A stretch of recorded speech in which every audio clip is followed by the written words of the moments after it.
ఆంధ్రప్రదేశ్ రాష్ట్రంలో ఒక విచిత్రమైన పరిస్థితి ఉంది. ఎవరైనా సరే తప్పు చేస్తుంటే వాళ్ళని భయపెట్టాలన్నా, వాళ్ళని బెదిరించాలని చెప్పేది నేను పోలీసులో చెప్తాను, నేను జైల్లో వేస్తాను అని. కానీ వైసీపీ మాత్రం ఏం కోరుకుంటుందంటే మమ్మల్ని జైల్లోకి వేయండి, మమ్మల్ని రిమాండ్ పంపించండి అని. ఇలా ఎందుకు కోరుకుంటున్నారో చెబితే మీకు ఆశ్చర్యం కలుగుతుంది. కారణం ఏంటంటే రెడ్ బుక్ అనే పేరుతో, రెడ్ బుక్ పాలన మేము సాగిస్తాము, ఎవరైతే వైసీపీ నాయకులు ఉన్నారో, వైసీపీ హయాంలో ఉన్న అధికారులు ఉన్నారో వాళ్ళందరి మీద కూడా చర్యలు తీసుకుంటాము. ఈ రెడ్ బుక్లో ఎవరెవరి పేర్లు అయితే రాశారో ఆ పేర్లు అందరి మీద కూడా మేము చర్యలు ఉంటాయని చెప్పారు. అందులో భాగంగా ఒక్కొక్కరిగా జైలుకు పంపించే ప్రయత్నం చేస్తున్నారు. జైలుకి వెళ్ళిన వాళ్ళు కొద్ది రోజుల పాటు రిమాండ్లో ఉంటున్నారు. ఆ తర్వాత డ్యూ కోర్సులో ఎలాగైనా వాళ్ళకి బెయిల్ వస్తుంది. బెయిల్ వచ్చిన తర్వాత వాళ్ళు బయటకు వస్తున్నారు. ఎప్పుడైతే వాళ్ళకి బెయిల్ కన్ఫర్మ్ అయిందన్న తర్వాత పీటీ వారెంట్లు పెట్టి కొత్త కేసులో మరొకసారి రిమాండ్ చేసే ప్రయత్నం చేస్తున్నారు. అది మొదటిది కాదు, అది చివరిది కాదు అనే విషయం అందరికీ తెలుసు. ఈ నేపథ్యంలో వైసీపీ నాయకులు ఏం కోరుకుంటున్నారో, ఏం చెప్పే ప్రయత్నం చేస్తున్నారు అంటే, ప్లీజ్ మమ్మల్ని అరెస్ట్ చేయండి, మమ్మల్ని రిమాండ్ పంపించండి. అలా ఎందుకు కోరుకుంటున్నారంటే, ఎవరినైతే అలా అరెస్ట్ చేసి రిమాండ్ పంపించారో వాళ్ళ మీద సింపతి క్రియేట్ అవుతోంది అన్నది ఒక అంశం. అందులో ముఖ్యంగా మనం చూస్తే ఎవరైతే లోపలికి వెళ్ళి బయటకు వచ్చేటప్పుడు వాళ్ళు ఉండే అటైర్, వాళ్ళు ఉండే ఫేషియల్ ఎక్స్ప్రెషన్స్ అవన్నీ చూసినప్పుడు లోపల బాగా ఇబ్బంది పెట్టారు, దాని కారణంగా వాళ్ళు డల్ అయిపోయారనే ఒక ఎక్స్ప్రెషన్ అయితే తీసుకొని వైసీపీ నాయకులు బయటకు వస్తున్నారు. మొదటగా స్టార్ట్ అయింది నందిగామ సురేష్ దగ్గర నుంచి స్టార్ట్ చేస్తే, ఆ తర్వాత ఎంపీగా ఉన్న మిథున్ రెడ్డి, ఎమ్మెల్యేలుగా ఉన్న వల్లంనేని వంశీ, చెవిరెడ్డి భాస్కర్ రెడ్డి, ఆ తర్వాత మొన్నటికి మొన్న మంత్రిగా పనిచేసిన అంబటి రాంబాబు, వీళ్ళందరినీ కూడా సేమ్ ఫార్ములా యూజ్ చేశారు. ఒకసారి లోపలికి వేయడము, లోపలికి వేసిన తర్వాత వాళ్ళని బయటకు వచ్చేటప్పుడు వీళ్ళ ఎక్స్పెక్టేషన్ ఏంటంటే వాళ్ళు భయపడిపోయి, టెన్షన్ పడిపోయి, అమ్మో మాకు ఇంకా మేము ఈ రాజకీయాలు వద్దు బాబు అంటారేమో. ఎందుకంటే పోసాని కృష్ణమూర్తి లాంటి వాళ్ళు ఒకరిద్దరు లాంటి డైలాగులు చెప్పేటప్పటికీ అందరూ ఇలానే అనుకుంటారు. కానీ కాబట్టి దీన్ని బట్టి మనకి ఏమర్థమవుతుంది, వైసీపీ నాయకులు ఏమనుకుంటున్నారు ఆ బయట కూడా ఒకసారి. ఎందుకంటే అంబటి రాంబాబు విడుదలై బయటకు వచ్చిన తర్వాత నిజంగా సంచలనమైన కామెంట్స్ చేశారని చెప్పాలి. ఎందుకంటే ఆ బయట ఒకసారి మీకు వింటే అర్థమవుతుంది. పరిపాలన చేసినటువంటి సెంట్రల్ ప్రెషర్ నుంచి నేను రిలీజ్ అయ్యాను, ఇంటికి వెళుతున్నాను. ఇంటికి వెళితే నా వెంట 10 మంది వస్తారు. నేను పొలిటీషియన్. ఈ రాష్ట్రంలో మొన్నటి దాకా పరిపాలన చేసినటువంటి రాజకీయ పార్టీకి చెందిన వాడిని, మంత్రిగా చేసిన వాడిని. నన్ను అరెస్ట్ చేస్తే 10 మంది రారా? నేను అనాథనా? నాకు పార్టీ లేదా? వస్తే వాళ్ళు ఎవరిని వెళ్ళనివ్వంటే ఏంటి ఈ ఆంక్షలు నాకు అర్థం కాలేదు. నేను ఏమైనా పిలిపించుకున్నాను, మేము డబ్బులు ఇచ్చి వస్తారు అభిమానంగా. అయ్యో రాంబాబు గారు లోపల పెట్టాను వస్తారు. వస్తే వాళ్ళు ఎవరిని రానివ్వు, ఎవరిని మీతో ఫాలో అవ్వనివ్వంటే ఏంటిది? అరాచకం ఏంటి? ఈ దౌర్జన్యం ఏంటి? ప్రభుత్వం మీదని, పోలీసులు మీ చేతిలో ఉన్నారని లోకేష్, చంద్రబాబు ఈ రకంగా చేయడం ధర్మమేనా? ఆలోచించమని మనం చేస్తున్నాం. ఏమయ్యారు ఈ పోలీసులు? నా ఇల్లు పగలబెట్టినప్పుడు ఏమయ్యారు? నా కార్లు పగలబెట్టిన ఏమయ్యారు? నా ఆఫీస్ ధ్వంసం చేసినప్పుడు ఏమయ్యారు? నా పెళ్ళాం బిడ్డలను తరిగినప్పుడు ఏమయ్యారు ఈ పోలీసులు? అప్పుడు వాళ్ళని దగ్గర నుండి అలౌ చేశారు 7 గంటల సేపు. 7 గంటల సేపు 5ంటికి వచ్చారు పోలీసు గోండాలు, పోలీసులు 12 తర్వాత వెళ్ళారు నా ఇంటిని ధ్వంసం చేసి. ఈ లోపల నన్ను అరెస్ట్ చేశారు. ఇంత ఘోరం ఎక్కడ జరిగిందా ప్రజాస్వామ్యంలో? ఇప్పుడు జరిగిందా?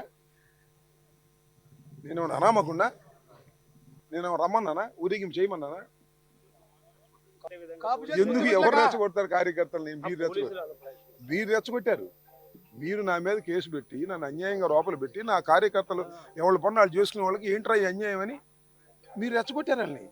లోకేష్ రెచ్చగొట్టాడు, చంద్రబాబు రెచ్చగొట్టాడు, పోలీసులు రెచ్చగొట్టారు. ఏంటిది? ఇక్కడి నుంచి పాదయాత్ర చేస్తాం. అంబటి రాంబాబు కోర్టుకు వచ్చినప్పుడు కూడా తగ్గేదేలే అంటూ ఆయన చెప్పారు. అది చూసాం మనము. అది చూసిన తర్వాత దాని మీద హోంమంత్రి అనిత కూడా అసెంబ్లీలో రెస్పాండ్ అయ్యారు. ఏంటది? మాజీ మంత్రి అలా మాట్లాడతారా? తగ్గేదేలే అని చెప్పేసి అలాంటి సైగలు చేస్తారా? ఏం చెప్పాలనుకుంటారు? వాళ్ళు చెప్పాలనుకుంటే చాలా క్లియర్గా ఉంది. వైసీపీ చాలా క్లియర్గా ఉంది. వైసీపీ చెప్పాలనుకున్న స్టేట్మెంట్, ఇవ్వాలనుకున్న మెసేజ్ చాలా క్లియర్గా ఉంది.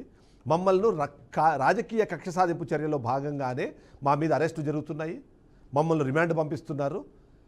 అక్కడికి వెళ్ళిన తర్వాత కోర్టుల్లో మాకు ఉన్న హక్కు ఏదైతే ఉందో బెయిల్ తీసుకోవడం, ఆ బెయిల్ తీసుకొని మేము బయటకు వచ్చే ప్రయత్నం చేస్తుంటే పీటీ వారెంట్ల పేరుతో మమ్మల్ని మరింత ఇబ్బంది పెట్టే ప్రయత్నం చేస్తున్నారు.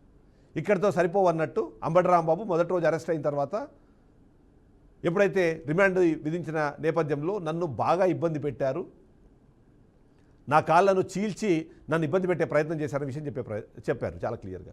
సో ఆ విధంగా చూస్తే వీళ్లకు కోర్టులో పడిన శిక్షల కన్నా లోపల ఇంకెక్కువ శిక్షలు విధించే ప్రయత్నం చేశారు, కానీ అవేవి వాళ్ళను ఆపలేకపోతున్నాయన్నది అయితే అర్థమవుతుంది.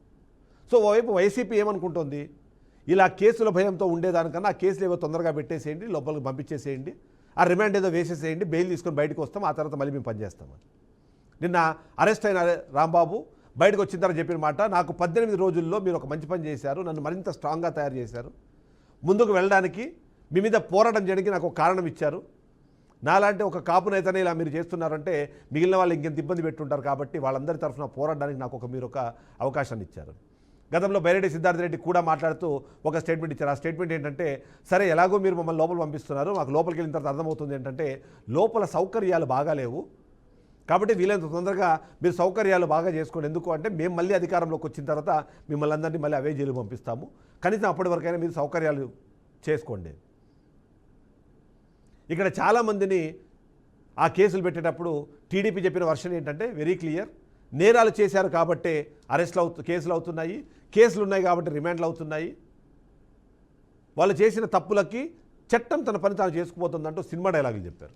కానీ వైసీపీ మాత్రం చాలా క్లియర్గా చెప్తోంది, చట్టం తన పని తాను చేసుకోవడం కాదు, మేమే ఆ పనిని చేయిస్తాము అని. అంబటి రాంబాబు ఇంటి మీద దాడి, జోగి రమేష్ ఇంటి మీద దాడి చేసిన నేపథ్యంలో టీడీపీ నాయకులు ఎవరైతే ఉన్నారో వాళ్లకు స్టేషన్ బెయిల్ ఇచ్చి ఎవరి మీద ఇంటి మీద అయితే దాడి జరిగిందో అంబటి రాంబాబు ఆయనకి రిమాండ్ ఇవ్వడం అన్నది దానికి ఎగ్జాంపుల్గా చెప్తే, బైరెడ్డి సిద్ధార్థ రెడ్డి చెప్తున్నాడు, కొట్టేది మేమే, కొట్టిన తర్వాత కంప్లైంట్ ఇవ్వాలని మీరు పోలీస్ స్టేషన్కి వెళ్తే అక్కడ మేమే ఉంటాము, అలా కాదని మీరు హాస్పిటల్కి వెళ్తే మేము కూడా అక్కడ మేమే ఉంటాం, మొత్తాన్ని మీ మీద రప్ప అనేది కంపల్సరీ ఉంటుంది, మేము ఇప్పటికే డిజిటల్ బుక్లో మీ పేర్లన్నీ నమోదు చేస్తున్నాం అనే విషయం చెప్పే ప్రయత్నం చేశారు. సో ఈ రిమాండ్కి డిమాండ్ ఎందుకు ఏర్పడింది అంటే, అంబటి రాంబాబు ఇష్యూలో కానివ్వండి, చెవిరెడ్డి భాస్కర్ రెడ్డి ఇష్యూలో కానివ్వండి, ముఖ్యంగా ఎంపీ మిథున్ రెడ్డి ఇష్యూలో కానివ్వండి, వాళ్ళని ఎలా ఇబ్బంది పెట్టే ప్రయత్నం చేశారు, నందిగామ సురేష్ విషయంలో ఎలా ఇబ్బంది పెట్టే ప్రయత్నం చేశారు, పోసాని కృష్ణమిల్లి విషయంలో ఎలా ఇబ్బంది పెట్టే ప్రయత్నం చేశారు. ఈ ఇబ్బందులన్నిటికీ కూడా ఒక సమాధానం ఉంటుంది, ఆ సమాధానం మేము అధికారంలోకి వచ్చిన తర్వాత చెప్తాము. అయితే ఇలా కేసులు పెడతారేమో అని భయపడి దాక్కోవడం కన్నా కేసులు పెట్టేసి లోపల పంపించేస్తే బెయిల్ తీసుకొని బయటకు వచ్చి ఆ తర్వాత మేము ప్రజల కోసం పనిచేస్తాము, ప్రజల కోసం మేము మరొకసారి పట్టు బిగిస్తామనే విషయం చెప్పే ప్రయత్నము వైసీపీ నాయకులు చేస్తున్నారు. సో అందుకే నేను చెప్తున్నాను, ఆ రిమాండ్ని వాళ్ళు డిమాండ్ చేస్తున్నారు, కొద్ది రోజుల పాటు లోపల ఉండి కొద్దిగా ఇంకాస్త స్ట్రాంగ్గా తయారై బయటకు వచ్చేందుకు ప్రయత్నం చేస్తున్నారు అన్నది వైసీపీ నేతలు చెప్తున్న ఆ వర్షన్. ఓవరాల్గా ఎలా చూసినా సరే టీడీపీ ఇప్పుడు చేస్తున్న కార్యక్రమాలు వాళ్ళు చాలా క్లియర్గా ఉన్నారు, ఇవన్నీ కూడా రెడ్ బుక్లో రాసుకున్న పేర్లే, ఆ పేర్లకు సంబంధించిన అంశాలపైనే మేము చేస్తున్నాము, వీళ్ళు తప్పులు చేశారు, ఆ తప్పులకు మేము వాళ్ళకు శిక్షలు విధిస్తున్నాము అని.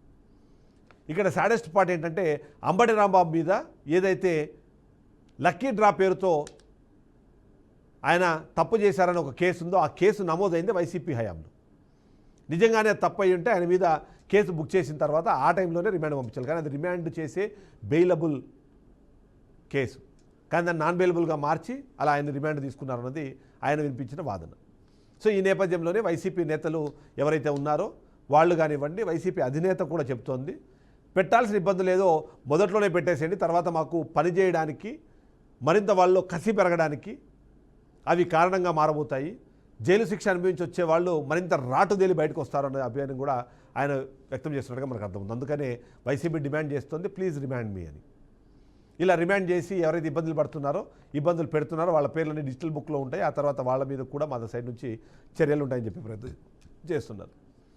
మీరు అక్కడ చూడొచ్చు స్క్రీన్ల మీద మిథున్ రెడ్డి అరెస్ట్ అయ్యి ఏదైతే బెయిల్ మీద నుంచి బయటకు వచ్చినప్పుడు ఉన్న విజువల్స్, చెవిరెడ్డి భాస్కర్ రెడ్డిని కేసుల పేరుతో స్టేషన్లో తిప్పినప్పుడు ఉన్న విజువల్స్, అంబటి రాంబాబు ఇంటి మీద దాడి చేస్తున్నాడు పోలీసుల దగ్గరుండి మరి ఆయన అరెస్ట్ చేసి తీసుకెళ్లిన విజువల్స్, ఇలాంటి విజువల్స్ అన్నీ రిపీట్ మోడ్లో వాళ్ళు చూసుకుంటున్నారు. ఆ రిపీట్ మోడ్లో చూసుకునేటప్పుడు వాళ్ళ దగ్గర ఇంకా మరింత కసి పెరిగేలాగా ప్రయత్నం చేస్తున్నారు. సో దీన్ని బట్టి చూస్తే మాత్రం టీడీపీ ఇప్పుడు తీసుకుంటున్న నిర్ణయాలు, కూటమి నేతలు చేస్తున్న కార్యక్రమాలు, దాని ద్వారా ఎంతోమంది ఇబ్బంది పడుతున్నారు, ఇబ్బంది పడిన వాళ్ళు బయటకు వచ్చి ఇప్పుడు ప్రజా క్షేత్రంలో మరొకసారి పోటీకి సిద్ధమన్నట్టుగా ఒక ఇండికేషన్ అయితే ఇచ్చే ప్రయత్నం చేస్తున్నారు. సో ఇప్పటిదాకా పెట్టిన కేసులు, ఫ్యూచర్లో పెట్టబోయే కేసులు, ఇప్పుడు ఈ పేర్లు ఏవైతే మాట్లాడుతున్నాం, ఇంకా కొడాలి నాని పెండింగ్ ఉన్నారు, పేర్ని నాని పెండింగ్ ఉన్నారు, అనిల్ కుమార్ యాదవ్ పెండింగ్ ఉన్నారు, ఇలా కొన్ని పేర్లు ఇంకా ఎందుకు వాళ్ళు అరెస్ట్ చేయట్లేదు అంటూ కొంతమంది టీడీపీ నేతలు, టీడీపీ కార్యకర్తలు వెయిట్ చేస్తున్నారు, వాళ్ళు కూడా తొందరగా అరెస్ట్ చేయండి అని చెప్పి, సో దట్ అప్పుడే మాకు కోపం తీరుతుంది. గతంలో వైసీపీ అధికారంలో ఉన్నప్పుడు వీళ్ళందరూ ఇష్టం వచ్చినట్టుగా మాట్లాడారు, టీడీపీ అధినేతని దుర్భాషలాడారు. కాబట్టి వాళ్ళందరినీ నేను కానీ అదే నేపథ్యంలో వైసీపీ చెప్తోంది మేము అధికారంలో ఉన్నప్పుడు మా మీద ఇలాంటి దుర్భాషలు ఆడినప్పుడు వాళ్ళని మేము ఇబ్బంది పెట్టే ప్రయత్నం చేయలేదు. అరెస్ట్ చేస్తారా చేయనివ్వండి, చేస్తే మరింత రాటుదేలి మేము బయటకు వస్తామన్న విషయాన్ని చెప్పే ప్రయత్నం చేస్తాం. సరే ఓకే, ఆ రిమాండ్ విధిస్తే లోపల ఏం జరుగుతుందని దానికి సంబంధించి ఎవరి వర్షన్స్ వాళ్ళు వినిపించే ప్రయత్నం చేస్తారు, బాగా ఇబ్బంది పెడుతున్నారన్న విషయం చెప్పే ప్రయత్నం చేస్తున్నారు. కాబట్టి ఆ రిమాండ్ ద్వారా వాళ్ళు రాటుదేలి వస్తారా, లేకపోతే వీళ్ళని రిమాండ్ విధించింది అంటే వీళ్ళు నిందితులు అని ప్రజలు భావించే అవకాశం ఉందా, వీళ్ళు మరొకసారి ప్రజాక్షేత్రంలో పోతే వీళ్ళకు ఓట్లు పడతాయా లేదని తెలవాలంటే 2029 వరకు వెయిట్ చేయాల్సింది. ఆ వెయిట్ చేసిన తర్వాత వచ్చే రిజల్ట్స్ వచ్చిన తర్వాత జరిగే పరిణామాలు, వైసీపీ అధికారంలోకి వస్తే ఏం జరుగుతుంది, టీడీపీ మరొకసారి అధికారాన్ని చేజెక్కించుకుంటే ఏం జరుగుతుంది అన్నది అప్పుడే చూడాల్సిన అవసరం ఉంది.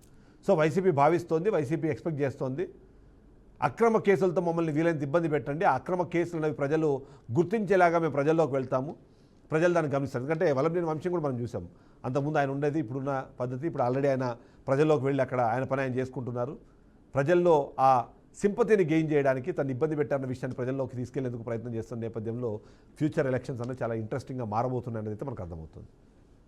ఇది వాళ్ళ పాయింట్ డీకోడెడ్. నెక్స్ట్ పాయింట్ డీకోడ్తో మళ్ళీ కలుద్దాం. స్టేట్ బీఆర్కే న్యూస్ తెలుగు సత్తా.